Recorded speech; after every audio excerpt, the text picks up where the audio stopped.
Let's start with a truth that will blow your mind. This turns a man on more than lace lingerie. This is not just a bold statement, it is the key to a door behind which lies a completely different level of influence, a different level of power. Throw out of your head everything that glossy magazines and popular bloggers have taught you. Lace lingerie, perfect makeup, sultry size. This is all kindergarten. These are cheap tricks designed to catch his eye for 5 minutes. Today we will be talking about how to capture his soul forever. There is an ancient secret that has never been written down in seduction books. It was passed down not through words but by female nature itself, from generation to generation, like a quiet whisper in the collective unconscious. The great psychologist Carl Jung, a man who descended into the darkest and deepest minds of the human soul, did not invent this secret. He merely gave it a name. He described that primal, mystical power that lives in every woman and which most of you either fear or simply do not realize. And today we will not be breaking down another 10 ways to drive him crazy. No, this will be an initiation into the secret knowledge of how to influence not his instincts, but his soul. How to become not just another beautiful woman in his life, but the only one whose image will be burned into his heart with a branding iron. We will talk about how to stop being the object of his desire and become the subject of his obsession. This is Carl Jung's testament to women. Unwritten, unspoken, but absolutely real. It states, your true power is hidden not in what you show, but in who you truly are, in your wholeness. We will reveal to you 5 keys, 5 principles of this power. Each of them is a step from superficial attractiveness to hypnotic magnetism. Each of them is a weapon more powerful than any cosmetics in any outfit. This is a journey deep inside yourself to gain power over him. Before we open the first door, let us know that you are ready to cast aside the old, ineffective rules and accept true power. Like this video and subscribe to the channel so the universe can see your request for transformation. And in the comments, write one word that for you is a synonym for female power: tenderness, passion, or wisdom. Let's see which energy prevails today in our secret circle of initiates. Your journey begins right now. The first power, the power of your wild shadow. Let's look into the very essence of male psychology, into that part of it that hasn't changed since the times when our ancestors lived in caves and hunted mammoths. Inside every man, even the most civilized, the calmest and most successful, lives a primal hunter. His soul is a boundless savanna, and it comes alive not at the sight of tame, domestic prey, but from the chase for something wild, elusive, and not fully understood. Stability, predictability, peace. This is wonderful for domestic life, for partnership, for survival. But for passion, for that very fire that makes him lose his mind, a challenge is needed. Intrigue is needed. Wild game is needed. The male psyche is programmed to solve problems, to overcome obstacles, to conquer. When he meets a woman, he can figure out 3 moves ahead, whose every day is like the one before, whose reactions are standard as if from a textbook. His inner hunter falls asleep. He gets bored. He may value her, respect her, even love her with a calm, steady love, but he will never be obsessed with her because she has no mystery, no challenge, none of that wild, unpredictable energy that stirs his blood. He isn't just looking for a woman, he is looking for an adventure.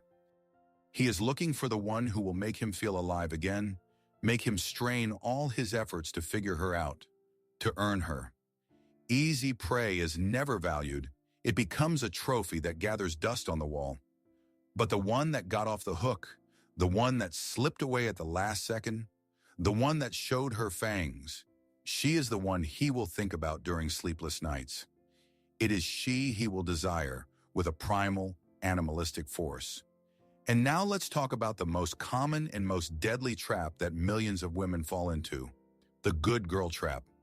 From early childhood, we are taught to be convenient. Don't get angry, don't shout, be nice, give in, smooth things over. And a woman following these rules turns herself into a perfect but completely lifeless exhibit. She becomes predictable. She always agrees to his plans. She fears conflict like the plague and is ready to suppress her own desires just to keep the peace. She always answers calls, is always available, always understandable. She turns into a book that has been read with a simple and uncomplicated plot. At first, he might like it. It's comfortable. It's safe. A quiet harbor after a stormy day. But very soon, this quiet harbor turns into a stagnant swamp. He knows what she will say even before she opens her mouth. He knows how she will react to any situation. There are no surprises in her, no spice, none of that mischief that makes a woman alive. She loses her mystery, and with it, his interest. A man looks at her and sees a beautiful, proper, but empty form. He doesn't see a personality in her, doesn't see a fire, doesn't see the strength that could challenge him. She becomes a function for him, the function of a wife, the function of a mother, the function of a convenient partner. But she ceases to be a woman with a capital W for him, the kind for whom men commit follies, the kind they are afraid to lose. The mistake of the good girl is that she tries to earn love by being convenient. But love is not earned. Love is ignited, and you can only be ignited by a living fire, not by a warm, safe central heating radiator. Carl Jung introduced a concept that scares many, but is actually the key to your power. The concept of the shadow. The shadow is not evil. It's not something that needs to be hidden or eradicated. The shadow is your suppressed but incredibly powerful part. It is all those qualities that good girls lock away in the darkest basement of their soul. It is your anger, your healthy aggression, your spontaneity, your healthy egoism, your wild, untamed passion, your ability to say a firm no. It is everything that makes you not convenient, but real, alive. When you allow your shadow to manifest, magic happens. You stop being a flat cardboard cutout and gain dimension. You can be tender and caring, and an hour later, fiercely defend your boundaries in an argument. You can plan a vacation down to the smallest detail, and then suddenly take off for the weekend to another city because you felt like it. You can sincerely love him, but at the same time have your own interests, your own time, your own space where he is not allowed. Manifesting the shadow does not mean being a bitch. It means being whole. It means acknowledging that within you lives not only a bright, sweet fairy, but also a wild she-wolf. And it is this she-wolf, not the fairy, that excites his inner hunter. When you express your anger in a healthy way, you show that you have teeth, that you must be respected. When you are spontaneous, you show that you are an unpredictable adventure, not a boring route. When you put your interests first, you show that you are a valuable prize, not a free accessory to his life. Now imagine what happens to a man when he encounters such a woman. His world, often built on logic, order, rules, and routine, is suddenly illuminated by a flash of lightning. Her spontaneity, her passion, her unpredictability, it's like a hurricane bursting into his stuffy, air-conditioned office. At first, it might even scare him, but very soon he realizes that this is life. Next to her, he himself feels more alive. Her chaos saves him from his own suffocating order. She pulls him out of his comfort zone, makes him feel things he had long forgotten. Her ability to get angry and stand up for herself evokes not rejection, but respect in him. He sees before him not a spineless doll, but an equal partner, a personality. Her sudden impulses and ideas make his brain work, adapt, play. He stops being just a consumer of comfort and becomes a participant in a thrilling game. He gets hooked on this energy like the strongest drug. Returning to his orderly world, he feels an emptiness. He misses her fire, her liveliness, her spice. She becomes for him that breath of fresh air without which he can no longer breathe. He can say as much as he wants that he needs a calm and predictable woman, but he will desire until his pulse races, the one who is the embodiment of life itself, with all its tempests, storms, and dazzling sun. This is the first and perhaps most important power, the power of your shadow. The second power, the emotional depth of the ocean. We live in a world that emotionally castrates men. From early childhood, it's drilled into a boy's head. Do not cry, be strong, Men do not feel. He grows up and puts on heavy armor, a mask of strength, logic, impenetrability. He becomes a gladiator in the arena of life, a warrior who must win. But no one sees that under this armor hides a tired, lonely person who is also afraid, who doubts, and who longs for warmth. A man carries a colossal burden of responsibility, and he has no one to share it with. He cannot show his weakness to his friends. They will laugh. He cannot show it at work. His competitors will eat him alive. And herein lies his biggest, most hidden hunger, a hunger for real, deep feelings, a hunger for a safe space where he can take off his damn mask, remove his armor, and just be himself. He is not just looking for a lover, he is looking for a harbor, a place where he will not be judged, where he will not have to pretend to be a superhero. He longs to meet a woman who can withstand his vulnerability without falling apart and without starting to save him or, even worse, despise him. He will never admit this out loud. His mask won't allow it, but his whole soul is screaming for it. He is looking for the one with whom he can not only talk, but also be silent. The one who will understand him without words. The one who will see the cracks in his armor and not strike them, but gently touch them. This is his secret, most cherished dream. And what does he get in most cases? Relationships built on superficial communication, dialogues that resemble an exchange of reports. How was your day? Fine. And yours? What are we doing this weekend? What are the plans for vacation? They discuss daily life, work, news, children, but they never talk about what is happening inside them. This is the communication of two masks, two social roles, two avatars, husband and wife, partner one and partner two. But where are the living people behind all this? Where are their souls? Such communication creates the illusion of closeness, but is in fact a desert. It lacks real intimacy. A man can live with a woman for years and feel completely alone because she only sees his function. Provider, protector, problem solver. She doesn't see him. She is not interested in his fears, his dreams, his disappointments. Any attempt he makes to talk about feelings is met either with a wall of misunderstanding, don't make things up, everything is fine, or a barrage of advice and attempts to immediately fix him. He quickly learns the lesson. It is not safe here. My feelings are not wanted here. And he puts his mask back on, locking himself in his inner prison. And then the woman wonders why he has become so silent and cold. It's because she herself, with her own hands, poured concrete over that thin stream of his soul that was trying to break through to her. A woman's true power lies in her ability to become for him not a shallow, transparent puddle, but a bottomless, deep ocean. An ocean into which he can dive with all his fears and anxieties. And this ocean will accept him without judgment. How to achieve this? It is an art that must be learned. Stop asking questions about facts. Start asking questions about feelings. Not what did you do at work, but what did you feel when you closed that deal? Not why are you so quiet, but I see something is bothering you. I'm here if you want to talk. Learn to endure his silence. This is the hardest part. Women tend to fill any pause with words. Don't do this. Sometimes his silence is a scream. Just be there silently, letting him know that you accept him in any state, even like this, closed off and grim. And most importantly, share your own vulnerability. Don't be afraid to tell him, I was scared today, or I feel insecure. When you give him permission for your own imperfect feelings, you subconsciously give him permission for his too. You show him that in your space it is safe to be vulnerable. You become for him not just a woman, but a healer of his soul.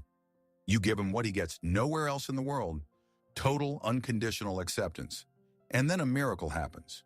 When a man finds a woman with whom he can be emotionally naked, when he can show her his scars without fear that she will recoil, his soul makes a choice. Unconsciously, at the deepest level, it identifies this woman as his own. Carl Jung would call this the activation of the anima, his internal, idealized image of a woman. This image is not about appearance, it's about a feeling of safety, acceptance, depth. Next to such a woman, he feels that he has finally come home.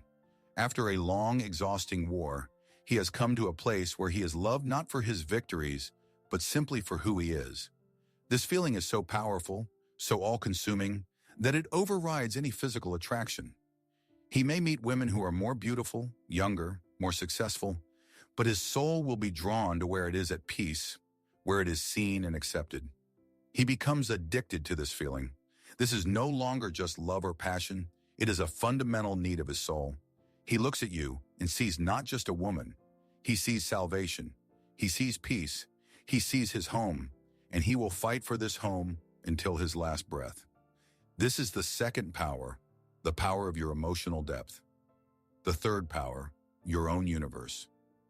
Let's destroy one of the most harmful and false myths that has poisoned the female consciousness for centuries.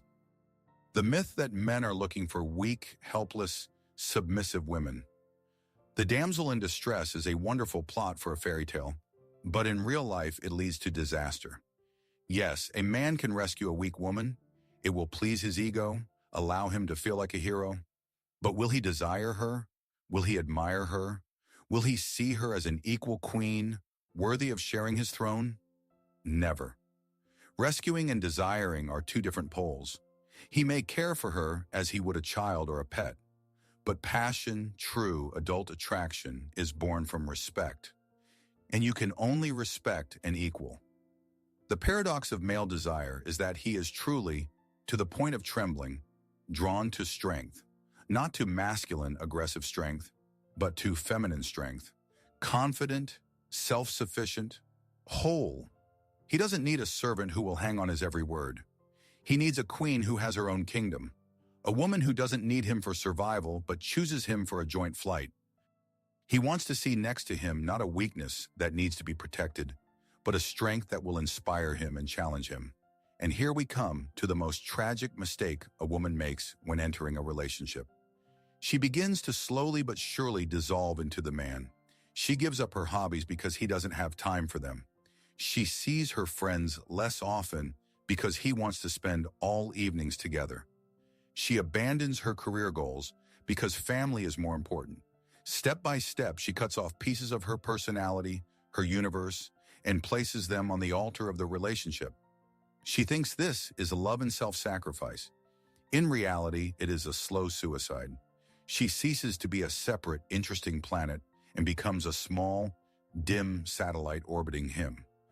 She becomes an extension of his life, and at first this may even suit him. But very soon, he begins to suffocate. He fell in love with a bright, multifaceted personality, and he got his own shadow. He wanted to conquer Everest, and he got a gentle, safe hill. Interest fades. Respect evaporates. He looks at her and no longer sees the one who ignited a fire in him. He sees only his reflection, his function, and he starts looking for another peak, another universe, because his male nature requires growth, development, and conquest. A woman who has lost herself also loses him. That is the law. True female power is having your own world, your own universe that does not depend on whether there is a man in her life or not. This is not about feminism and not about being a man in a skirt. It is about having an inner core. Jung spoke of the masculine principle in a woman, which he called the animus. In simple terms, this is your ability to set goals, to act, to structure your life. It is your passion, your mission, your work that burns in your chest. It doesn't matter what it is. You are writing a book, developing your business, saving stray animals, or creating the most beautiful garden in the world. What matters is that you have something of your own, something that lights you up from the inside. A woman who has her own purpose radiates an incredible magnetic energy. She doesn't wait for a man to come and make her happy. She is already happy because she is fulfilling herself. She doesn't cling to him because her hands are busy creating. She doesn't demand that he fill her inner emptiness because she is filled to the brim. Her fire not only warms her, it inevitably ignites him too. He looks at her passion, at her enthusiasm, and it inspires him to his own heroic deeds. She becomes for him not a burden, but a muse. A self-sufficient woman is a challenge. She is Everest. She doesn't need a rescuer. She is looking for an equal partner for the ascent. A relationship with her is not a quiet harbor, it's a thrilling expedition. He understands that her world is so rich and interesting that the mere fact of his presence is not enough to keep her. He needs to grow. He needs to develop. He needs to measure up. He doesn't just want to possess her. He wants to be worthy of entering her universe. This completely changes the dynamic of the relationship. He ceases to be the center of her world, and this forces him to fight for a place in her world. He sees that she is whole without him, and this gives rise to the most powerful aphrodisiac, the fear of losing her. He understands that this woman is not one you leave. She is one you strive for. She doesn't demand that he be better, but her very existence makes him want to become the best version of himself. He wants to conquer her peak, not to plant his flag, but to stand next to her and look at the world together from a height inaccessible to others. This is the third power, the power of your own self-sufficient universe. The fourth power, the mirror of his hidden greatness inside every man, no matter how strong and confident he may seem, lives a little boy who is afraid that he is not good enough. Inside every warrior lives a doubting hero. He can conquer the world, close million-dollar deals, build empires, but deep down a worm of doubt will always gnaw at him. Am I really worthy of this? Can I handle it? And the greatest, almost divine power of a woman lies in her ability to see in him not who he is now, but who he can become, to see his hidden greatness. There is a phrase that is more powerful than any love spell, a phrase that can turn a timid young man into a king. That phrase is, "I believe in you," or variations of it. "I knew you could do it. You have a strength inside you that you don't even suspect." When a woman says these words sincerely, looking into his soul, she becomes for him not just a woman, she becomes his faith, his driving force, his banner for which he is ready to move mountains. He may not believe in himself, but if she believes in him, that is enough. Her faith becomes his reality. She gives him that very missing element that turns his potential into real strength. Now let's look at the other side of the coin.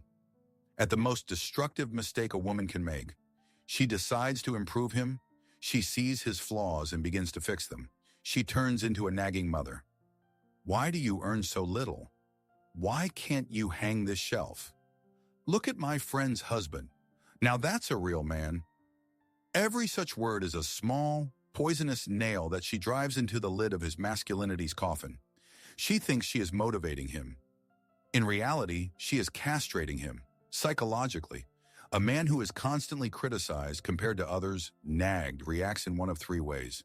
Either he shuts down and withdraws into himself, building an impenetrable wall, or he starts to rebel, doing everything to spite her. Or what is most terrible, he breaks and becomes a passive, spineless creature who is no longer capable of anything. Criticism from the woman he loves is perceived by him not as constructive advice, but as a betrayal. It hits the most vulnerable spot, his ego, his belief in himself. A nagging woman will never have a strong man by her side. She herself, with her own hands, will turn him into his opposite and then complain that there are no real men left. So how do you inspire without destroying?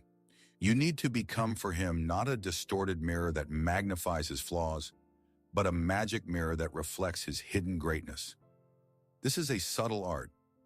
Stop praising only the result. Praise the effort.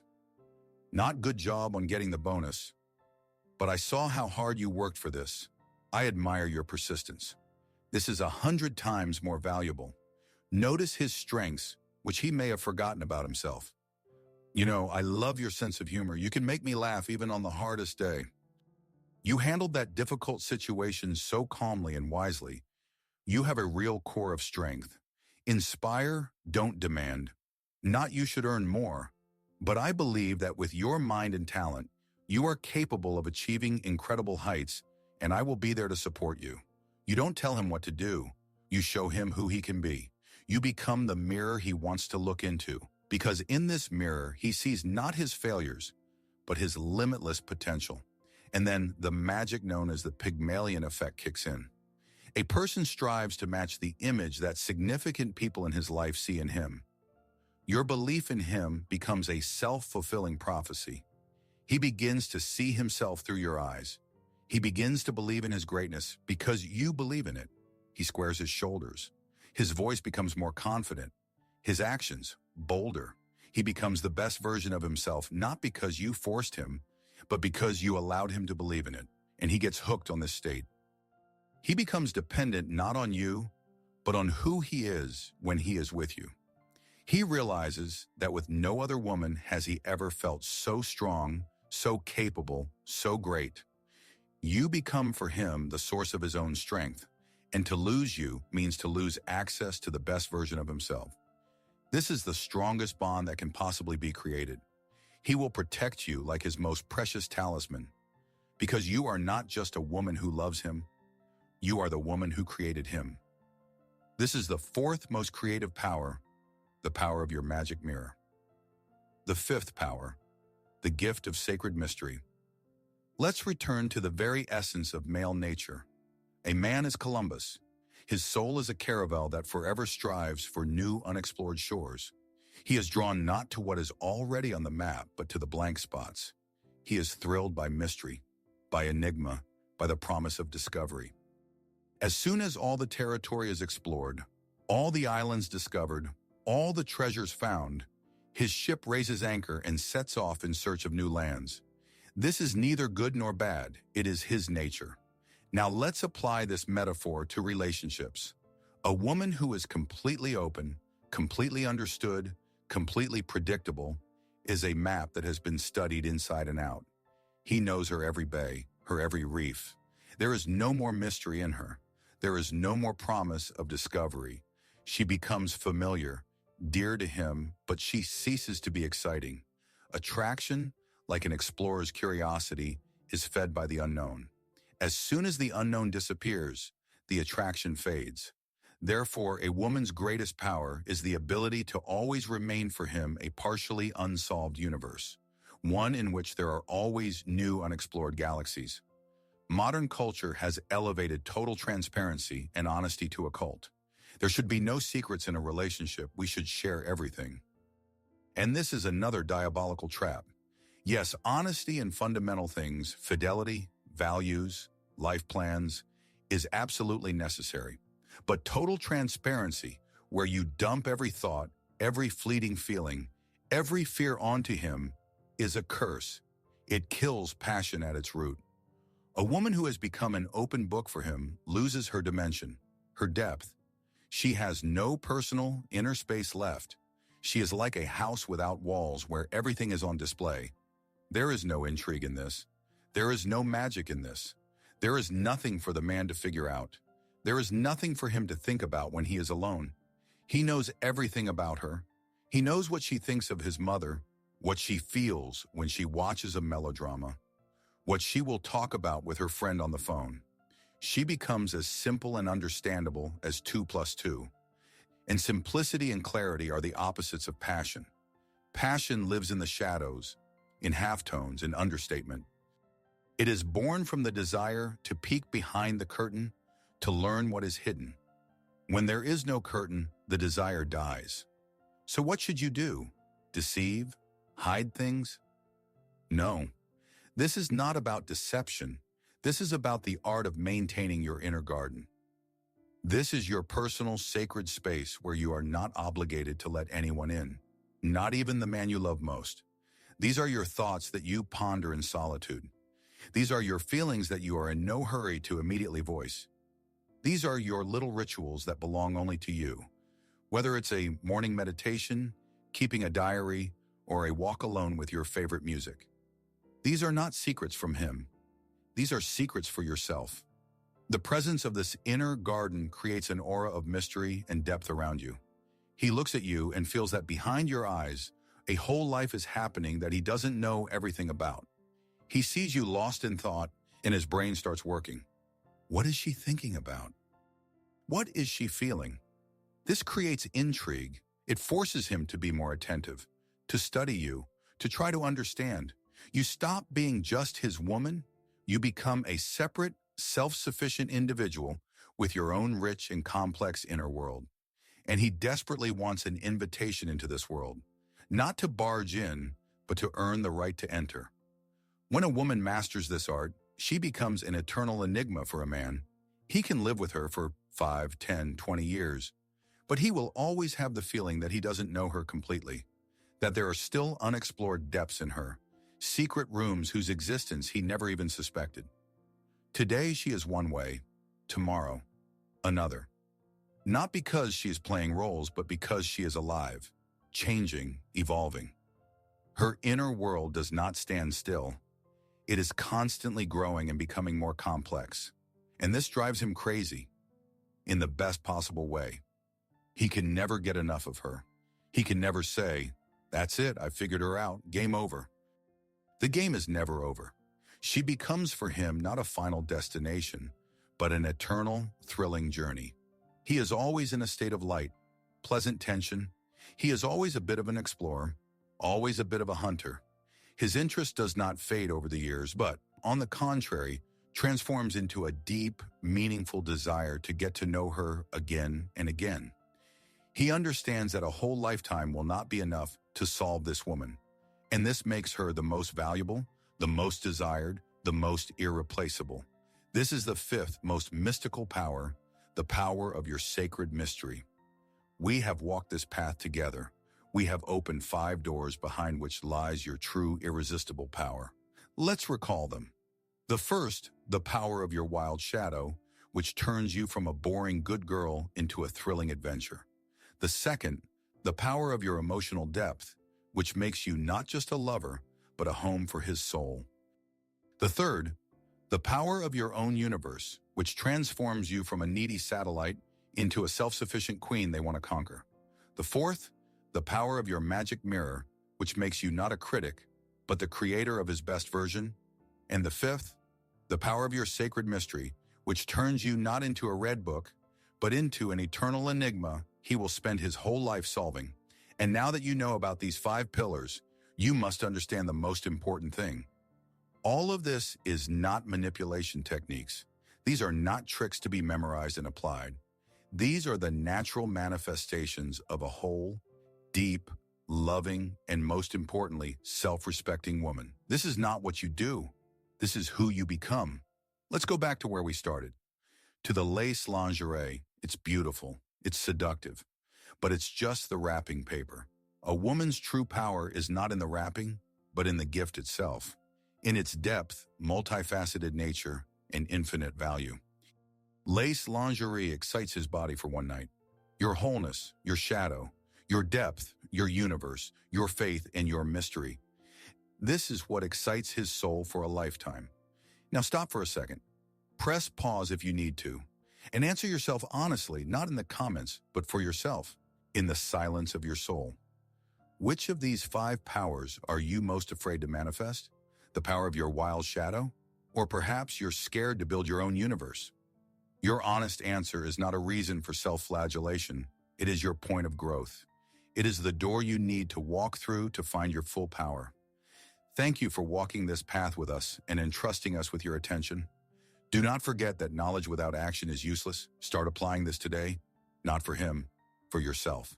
Your real power begins right now.